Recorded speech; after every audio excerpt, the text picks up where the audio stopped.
Hi, this is Louis Perkins, president at the Apparel Impact Institute, and thank you for joining us today in this first reboot series of our Climate Conversations podcast with Louis and friends. And we're going to be spending the next few weeks really diving into the work of AII's Climate Solutions portfolio and how we are leveraging the Fashion Climate Fund to attract and support solutions that are going to help this industry reach decarbonization goals.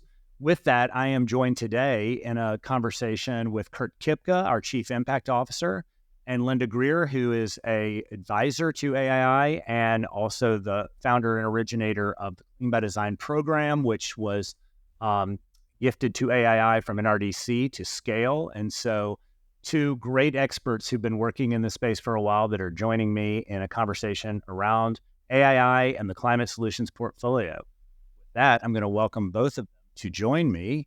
Kurt Kipka, welcome, and Dr. Linda Greer, welcome.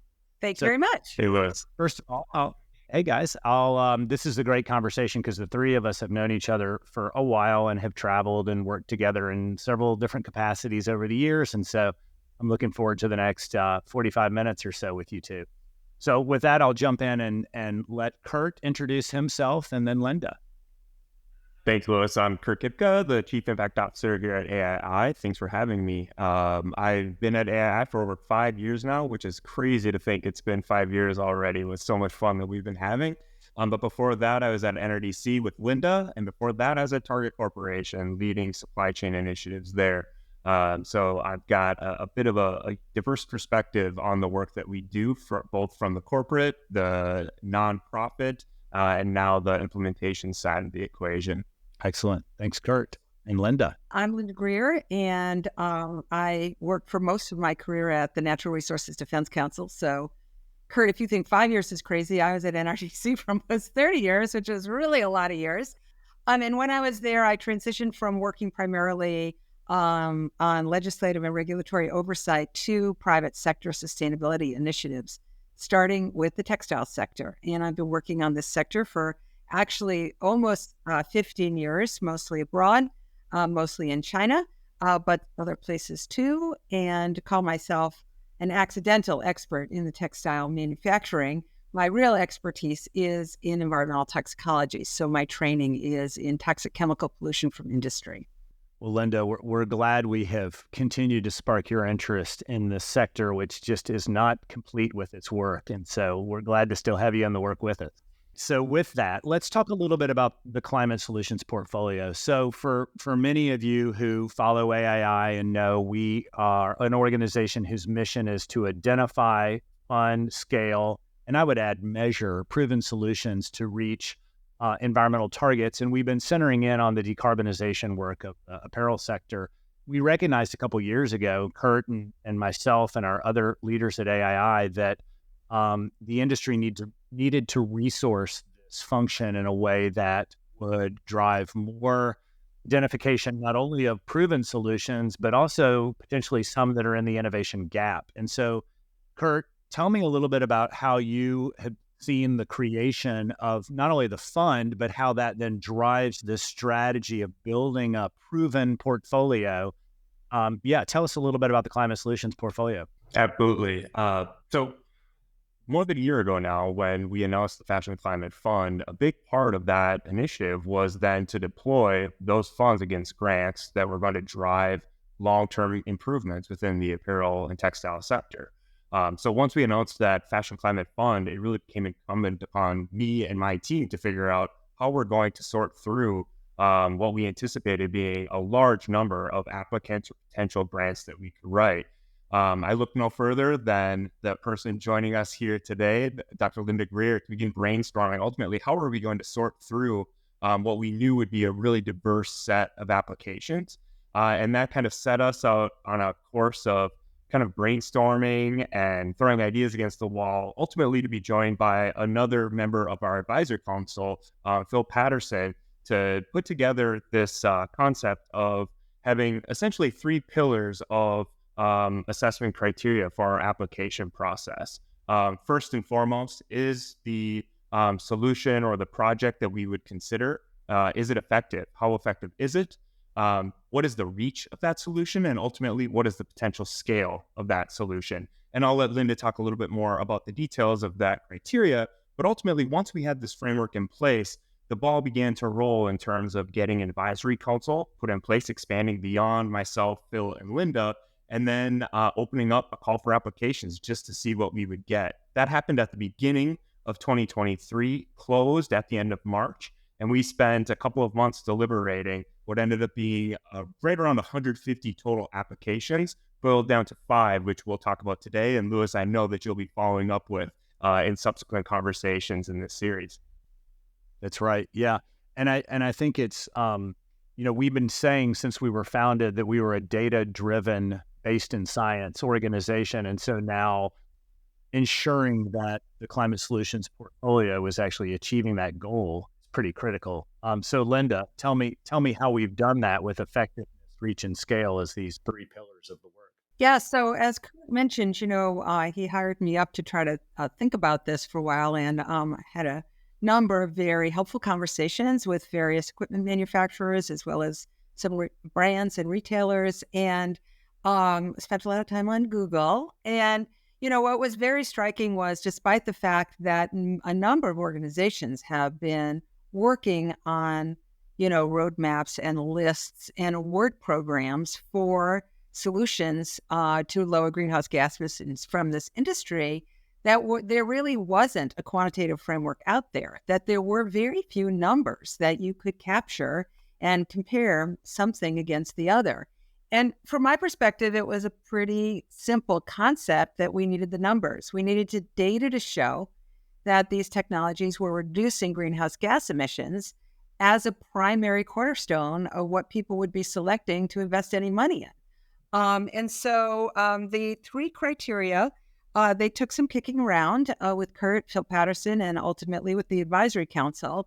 And I might say, they're a work in progress to some extent. We're always open for business and talking about other ideas, other things to add. But effectiveness is simply, what data do you have to show us that you lower the carbon emissions? Is it this simple that, usually there are 5 washes at a certain temperature, and now with us, you only need 2 washes at that temperature, and this equals this much less heat, which equals this much less carbon emissions. That kind of calculation or estimation, if you haven't actually gone out there and measured it, is what we're looking for in effectiveness. Now, reach is also important if what you're trying to do here is actually move the needle, which we are trying to do at AII, right? We know how many megatons we want to be reducing. We want to see that going down by 2030.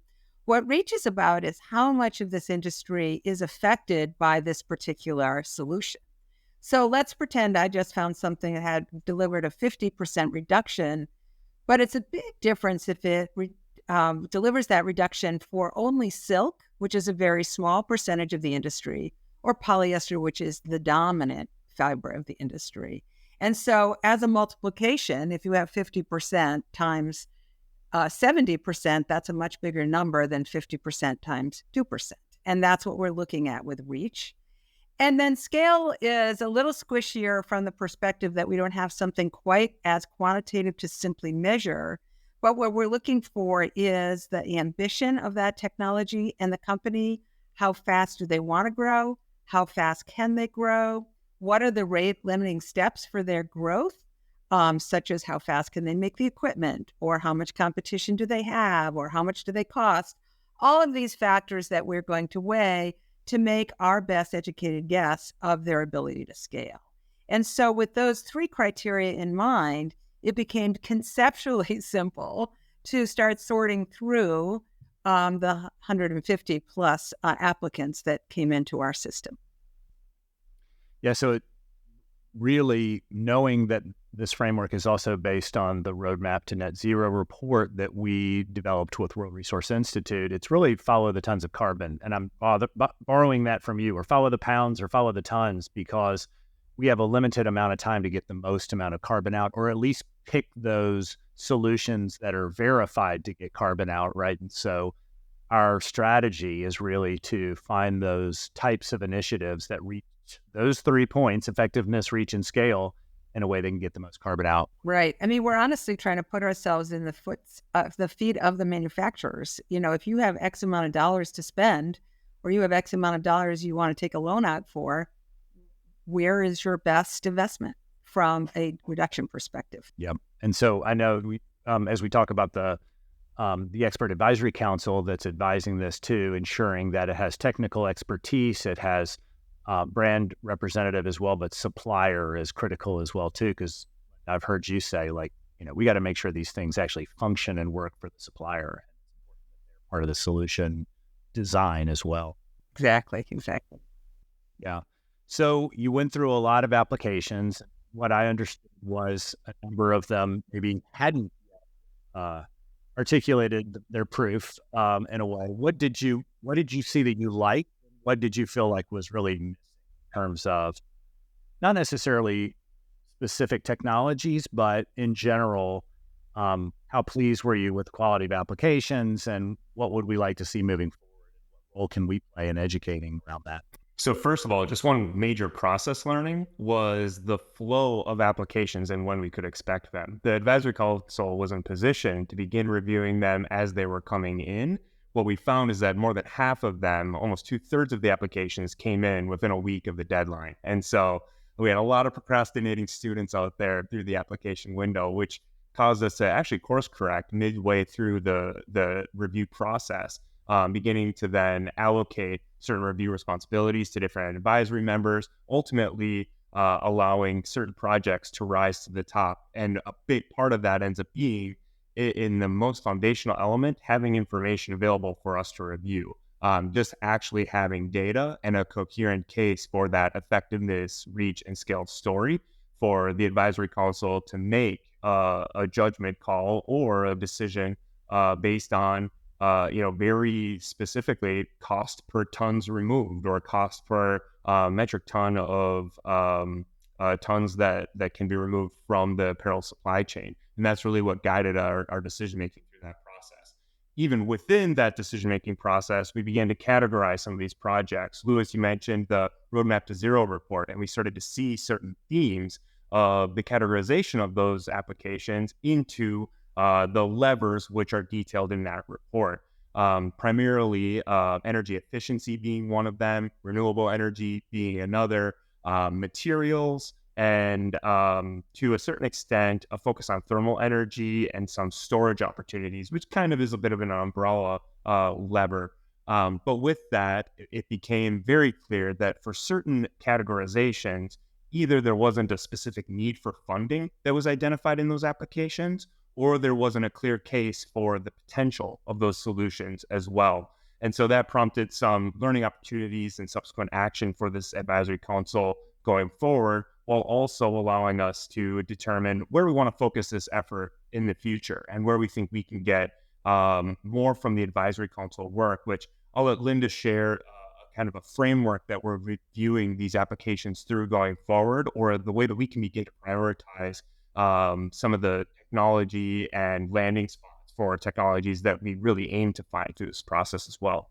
Yeah, Linda, tell us about that. So this idea actually sort of came from our visit to ITMA this summer in Milan.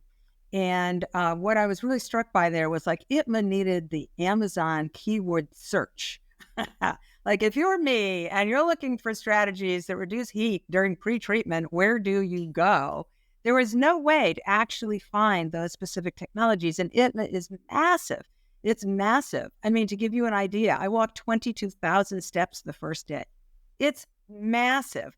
So, what I really felt we needed to do as we started to try to sort through the technologies that were out there that we were most interested in for AII and for the portfolio was that, we needed a framework that quite specifically would find and list these companies in a logical order, and then from there be able to ask them to apply and compare their reduction data to each other. Because there could be a solution that looks great, but if you don't know there's 3 other solutions that are every bit as good and much cheaper, well, gee, that's something very important that we really need to know about. And so we have been developing a framework where we have 7 priority areas of impact, which will come as a surprise to no one who's been following the plot line here. Reduce process demand energy, reduce energy losses, eliminate greenhouse gases when you're generating your heat, minimize material waste in production, etc. And then within those, subdividing by the sub-processes of manufacture, pretreatment, dyeing, rinsing, finishing, etc.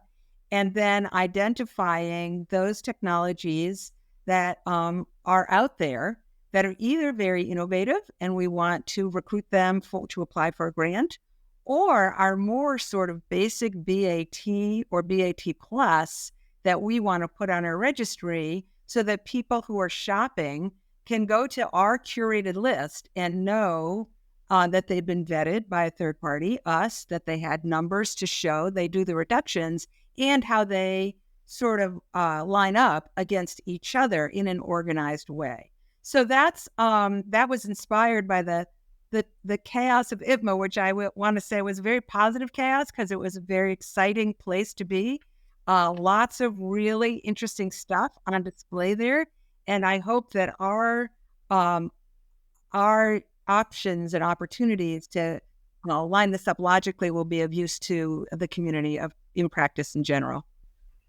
So really, while we were very happy with the applications or the number of applications that we got, it became very clear that there's more out there and that we can be fairly targeted in our outreach going forward for the types of solutions. And this framework, which Linda mentioned, is really going to help us to go out and seek some of these technologies, equipment providers, solution providers, in order to match them up effectively with the problems those organizations, individuals have problems to solve that these solutions can provide the answer to. What I love about this is when we first started talking about building the climate solutions portfolio, we really thought of it like an investment portfolio that you would have like a Morningstar prospectus on how's it performing and what's the cost of carbon and what's the reach. And you would be able to go in as a supplier and look at this portfolio of opportunities, some of which may not be applicable to your region or your process, but many which we hope would. And it would provide this sort of robust view. And so it sounds like what you all saw at IPMA plus the grant making and the future iterations of putting out an RFP for the funding is really designed in a way that is intended to do that. Do you all feel good about the way we're building and designing this towards that goal of having a robust portfolio? Yeah, I'd say interesting enough, even with the initial 5 grantees that we have, each one of them brings a unique and diverse perspective to the work as we are bringing it forward together with them. And we already have, amongst those 5 grantees, a fairly diverse portfolio, which of course needs further expansion and diversification. But we're really happy with what these first 5 represent to the work as a foundational element of the portfolio going forward. And I also like that you're looking at it across, with an emphasis on late stage proven, but also recognizing there are some things that may be earlier stage and then across these levers. So it's almost like a grid that we'd be populating out over time that hits all of the areas of where the carbon is aligned with the stage of development. So my question is, at a high level, because we're going to have a podcast on every one of these grantees, tell me, who are the 5? What do they look like? And how are they achieving this portfolio approach? Yeah, no problem. And again, without stealing their thunder for a subsequent podcast, I'll provide a pretty high-level overview. But first of all, we're working with precision agriculture, which is using leaf charts in order to reduce fertilizer use in cotton production. A novel concept for this industry, but something that's been applicable in other ag purposes. The key here for AII and perhaps for the industry is the focus on just that, on ag. Which in this industry we would relate to tier 4, or the furthest back in the supply chain we get to in terms of the view of that value chain from beginning to end. And we see really great opportunity for this project, which will be deployed in India and Pakistan. The next one that I'll speak to is with an organization called Blue Wind, with a focus on energy efficiency. Now, energy efficiency isn't new to our organization, isn't new to the 3 of us on the call. In fact, Linda was the founder of Clean by Design, an energy efficiency program. But what Blue One is going to do is a novel approach to engagement, utilizing energy efficiency as the core of that engagement, going direct to manufacturers, meeting the supplier where they are, versus what has traditionally been a brand-led nomination approach for the industry. And so Blue One will use what is a relatively structured framework for energy efficiency work, but do that through a unique recruitment activity because for practitioners in this space, that's really maybe 80% of the challenge is just getting the right people to the table, having a good conversation about the types of projects and ultimately, as I mentioned before, the problems that exist for that user and applying the effective solutions. And in many cases, energy efficiency is kind of the bottomless well, if you will, of opportunity for production sites.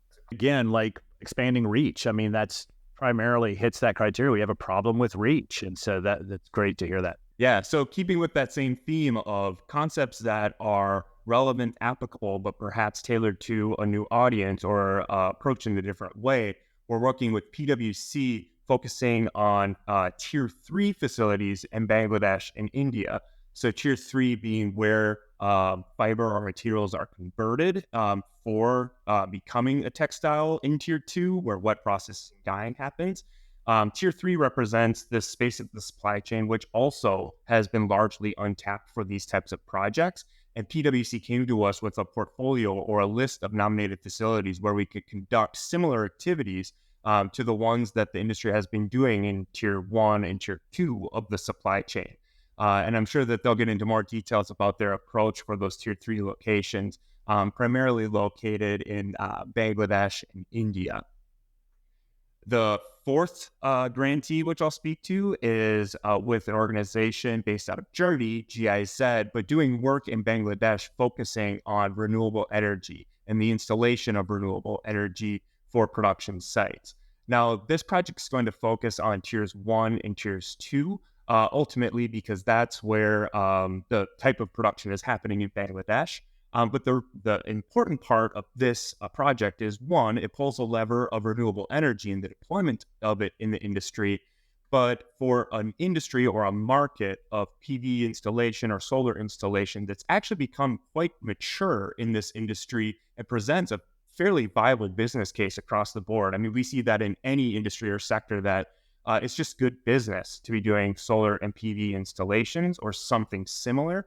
There's still relatively slow uptake in Bangladesh, and GIZ has a solid platform of feasibility studies and deployment, along a strong track record of implementation that gives us the confidence that we're going to be able to fill a market void in Bangladesh with the type of activities that our partner and grantee GIZ will be doing. And last but not least, an organization which, Louis, you mentioned, really represents kind of the new or not kind of pre-seed approach to the work that we can be doing in this industry. We're working with an organization called Made to Flow that is using data and artificial intelligence to determine what are the viable activities that a production facility can take on based on a history of information gathered via primary data sources, but also regional nuance, production nuance, and trends that can be identified within the data process. And so they'll be partnering with on-the-ground implementation partners of AII and partners like ours in order to collect direct primary data and use that as a way to indicate where a production facility has opportunities for improvement. This seems like it's a fairly simple process, but what it does for the industry as a whole is fills this massive void of technical expertise that's needed to physically go on site, do an assessment, do an evaluation, and ultimately provide a report card, an action plan, a study for the site to determine what is the best possible path forward. With the Made to Flow solution, the idea is that we can use intelligence and historical experience to guide where those opportunities exist. So we're really excited about the potential that this has to not only guide the industry on a path to improvement, but also to be perhaps an indication for other industries to use data and analytics to support the type of implementation that we know is so necessary. Well, and I'll let it leak that I spoke to Made to Flow this week already, and I'm excited. And Linda, I was just thinking a lot about the hard work that you've been doing and trying to scale Clean by Design for years, and now that AII has taken that on, and to see that there's a technology that potentially could reach suppliers who may not have technical experts in those countries. There may not be third-party service providers that are necessarily trained or quality at this stage of the game, that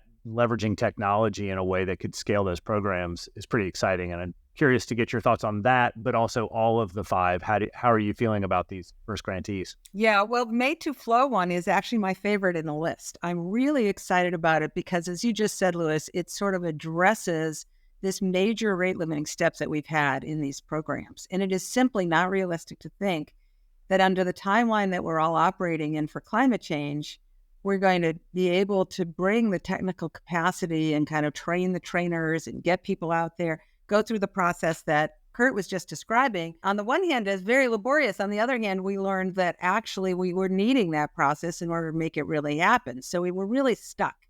And so the Made to Flow offers an exciting possibility that could be just a tremendous breakthrough and could be very helpful to other industries besides even just textile manufacturing. So of the five, that's my favorite. I have to say my second favorite is the LEAF Index. I like LEAF Index for two reasons. First of all, I'm all about hotspots. Don't even get me started. I really want to focus where it matters the most. And the hotspots of carbon releases is where I want our technologies to focus. And fertilizer application on cotton is a hotspot of Tier 4, if not the hotspot of Tier 4. So the idea that we have here a very low-tech, practical technology that could keep farmers from over-applying fertilizer, which is what we have learned is a huge source of nitrogen emissions that cause climate problems, greenhouse gas emissions, N2O, is just, very seductive. I really hope that could work. And as Kurt said, it's been used elsewhere. It's been very successfully used on rice and also into the developing world. So I hope that on this one, too, we have the satisfaction of really identifying something that is practical and can work and can serve as a breakthrough on a very important source of carbon emissions, of greenhouse gas emissions from our sector. I mean, the three others are also great. I have enthusiasm for all three. I'm really pleased to watch them all move forward. And, I feel like not only are we learning as we do this, but we're sort of maturing the industry by requiring this data, by saying we're going to follow the numbers, by making it clear what really matters to success to us and to this sector. So I'm patient with the idea that, many of the applications we got at first, we sent them back and said, looks interesting, but we need your numbers. And I'm really hoping that with that kind of framing back to those innovators or those equipment manufacturers, that they come to learn that this is, the next level of where the industry is going to actually try to achieve its goals. So I'm all in on these five and looking forward to better and better applications in the future. I'm really happy with how we're also holding ourselves accountable. We received applications through this process that we didn't feel we had the right information or enough information to effectively make a decision as an advisory council. And sure, we could have provided some grant funding to things like biomass alternatives for coal use in production facilities. But what we recognize is that we need a viable roadmap for the industry, for example, to determine where it's best for us to make grant decisions, or just more broadly, where it makes sense for the industry to be investing for thermal energy solutions. And that's prompted a subsequent call for, essentially a request for a proposal for organizations who are going to create, in one hand, a roadmap for the industry focusing on thermal energy and where we can make transitions from coal and fossil fuels to other viable sources, having a long-term and regional focus in mind. And then the other topic that we're bringing forth such a roadmap in is under battery storage and how that can complement renewable energy deployment across the industry. We saw some applications that piqued our interest in the original grant writing process, but recognized that we still need some research and data to back up the decision making that we'll be doing as an advisory group. And we feel that by commissioning those projects, we're helping ourselves as an advisory council and deployers of the Fashion Climate Fund, but also setting a course of transparency to these sources of research and data for the industry to also be making guided decisions and more direct decisions in a strategic and focused way. Yeah, absolutely. And as I'm listening to you guys describe these solutions too, I'm thinking, agriculture and fertilizer. I'm thinking like climate technology solutions like the Made to Flow, a tech platform that gathers data and analyzes it. I'm thinking about, heat technologies and thermal heat and, disruptions. And to me, it sounds like these are things not just exclusive to fashion, that there are a lot of other sectors out there that may be addressing these things and investing in them. And so my call to action is to try to get some of those solutions into this sector as well. And I'm curious to know, your thoughts, both of your thoughts on that a little bit about how what are we missing, I guess, because we want more good solutions to come across our plate. And if we just talk to people in the textile apparel sector, we may not necessarily know everything. So curious to hear your thoughts on that. Well, I'll go first with one, which is industrial heat. This industry uses a lot of steam. We are not an industry that is mostly about electricity. And that is a bad box to find ourselves in, because electricity, we can always go renewable. Whereas with steam, historically, we need industrial boilers, which historically are fired by coal. And even if you like to think about solar boilers, there's a lot of constraints, both financial and spatial, against solar boilers in a lot of the places where we find our factories. So industrial heat solutions, which is definitely a focus of one of these RFPs that we're looking at, which we recognize would also be sort of needed to be geographically relevant to where this industry actually operates, is where I think we might be able to make a good contribution to a lot of the rest of the sectors that also use steam. Pulp and paper, for example, they've got a big industrial heat usage that, we may be able to look across a few sectors and first of all, learn what have they got going on that we want to know more about, and also offer up what's looking good to us and how do they think that might fit in the way that they operate. So that to me is a really exciting sort of tip of the spear of the work that we're doing for these emissions. Yeah. Kurt, anything to add? Yeah, just it's so obvious that where the heat is in this supply chain is where the action is going to be needed the most. And that's really this follow the pounds or follow the tons mentality that will continue to follow as long as we can do that in a highly constructive way. When I think about, what comes next or the call to action, so to speak, for where we go from here, I'm really curious and keen to find landing spots for these technologies and these solutions. And that means a really strong level of engagement with suppliers, with manufacturers across the value chain.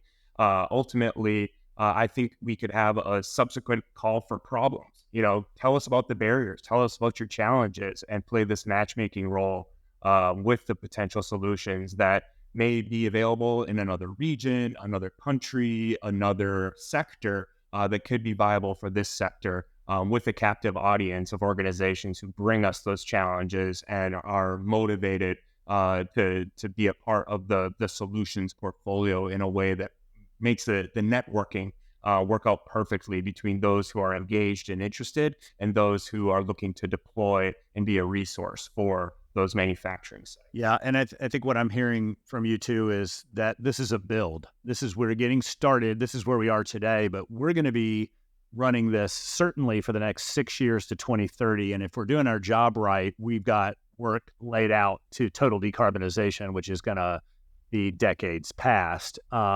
maybe sooner if we're fortunate and accelerate. But I think we've got a lot of work ahead of us. And what I also understand is you guys anticipate at least 2 calls a year for submissions or proposals, and maybe even more as we grow. I'm curious to hear your thoughts on what it looks like.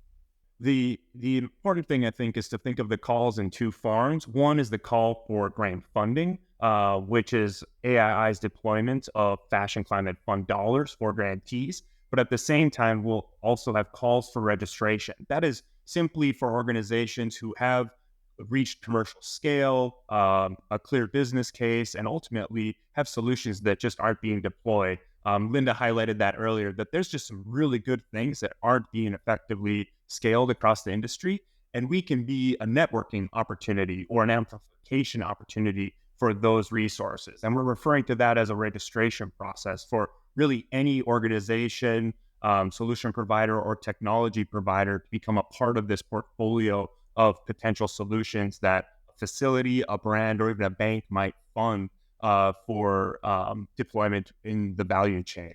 We'll have a call for applications from the grant writing standpoint once more, opening in Q1 of next year. And then our aim is subsequently around Q3 of 2024 to have a more focused call for applications. That could take the shape of a targeted RFP, or maybe through the application process, we see a particular area of opportunity that wasn't effectively addressed, and we have a specific call, maybe around thermal energy or heat solutions, for example, really focusing in on specific things that we think can be more effective than a more broad, diversified call, which in a way helps us to just keep a finger on the pulse of what's out there in the industry, ensuring that we're not missing things by becoming too focused. But ultimately, we know that there are key areas and hotspots that we want to continue driving attention to in this industry, but also bringing other industry solution providers into the fold for what can be applied in the apparel textile value chain. Yeah, and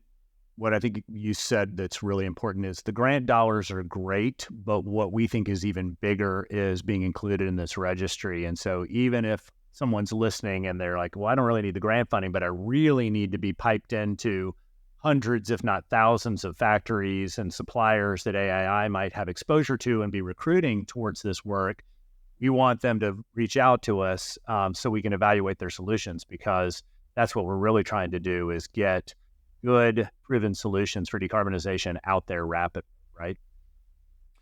So, Linda, my question to you is, who do you hope is listening today, and what is your call to action for them? So I hope we have two sets of listeners. I always hope we have proactive brands listening.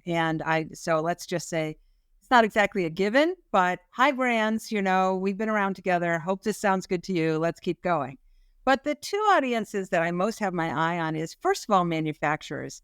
Louis, we know that we don't ourselves manufacture fabric and dye and finish it, okay? And we are doing our level best to figure out what are the best opportunities and solutions for these manufacturers. And we would dearly love to get much more input from motivated manufacturers to tell us from their perspective what works, what doesn't work, what have you tried and you didn't like it? The kind of things you don't learn in textbooks, so to speak, about a technology. And that would just be in the MasterCard prices category of information for us, so that we can make sure that our curation of our lists is really suitable for the people who are going to buy this stuff at the end of the day. I was so struck at ITMA that, there were thousands of manufacturers at this place, and none of whom I even had ever met, right? So that's one audience that I'm hoping can get interested in us and can become really active participants in our community as we put this together. And then, the other one is the equipment manufacturers themselves. And just to circle back and reiterate what you just said, our aim is for it to become very valuable as a business proposition for you to show up on our registry, because we have vetted you. We have said you're the real deal. We have put numbers on your technology that should make you shine. And where else are you going to get that? And we can play matchmaker with people who are hopefully coming to our registry shopping, so to speak, for what they ought to be buying. So the manufacturers of the textiles and the manufacturers of this equipment are the two audiences that I hope we can draw in with these podcasts. And, for those of you from either of those sectors listening, tell all your friends about it and get them to listen in, because we are very interested in getting to know all of them better. That's right. Kurt, are we missing anyone? Really, I couldn't have said it better. Manufacturers come to the top of the list for me, and it shouldn't surprise anyone who's listening. I hope it doesn't surprise anyone who's listening that we're putting a concerted effort in outreach and building out a flow through of information and manufacturers who can be a part of these solutions, the testing at the forefront of it. But still, there's always an opportunity for new concepts, new ideas being brought to the table. I guess the subsequent audience, I would say, is organizations who have funds available, who hear a podcast like this and think, wow, this is cool, novel, a way that aligns with my mission and vision, whether it be a developmental fund, philanthropic organization, or even some of those brands out there who are looking for the most appropriate way to allocate funding. We're truly looking at a dollar in, carbon reduction out mentality of the way that we're building out this portfolio.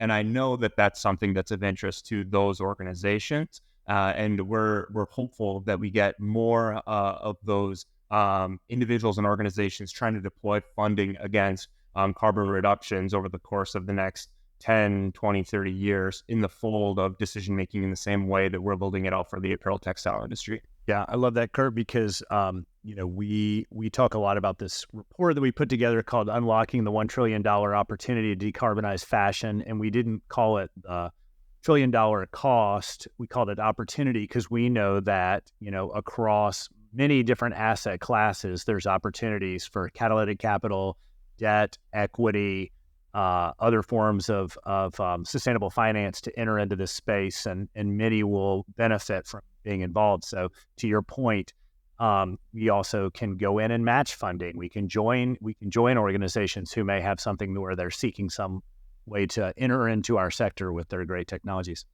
Anything that we didn't cover today? I think we covered a lot of great topics. Anything you guys wanted to say about the Climate Solutions portfolio and an introduction to this first round of grant making? I mean, from my perspective, I think we covered it. Kurt? Yeah, I think we covered it well. I look forward to hearing from some of the audience in the future, no matter whether it's a manufacturer, brand, equipment provider, philanthropic organization. You know where to come. Sounds great. And I'm sure we will have Kurt and Linda back in conversation over the coming months and years with more topics around Climate Solutions portfolio and just the work that we're doing at AII in general.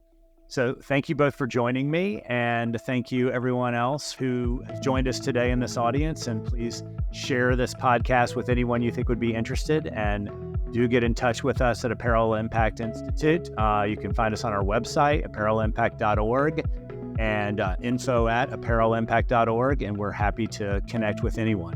Thank you so much.